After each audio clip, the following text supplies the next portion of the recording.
how to enable best performance mode in Windows 11 for gaming. Hey everyone, welcome back to the channel. If you are new here, don't forget to hit the subscribe button and turn on the notification bell to not miss any updates. So, do you want to play games in your laptop and want it to be in the best performance mode? Then you're in the right place.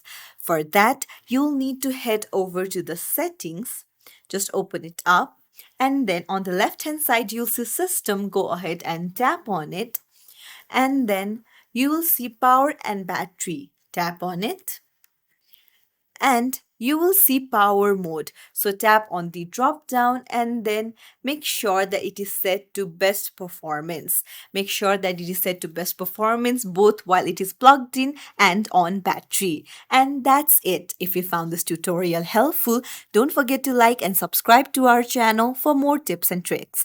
Thank you for watching. See you in the next video, everyone.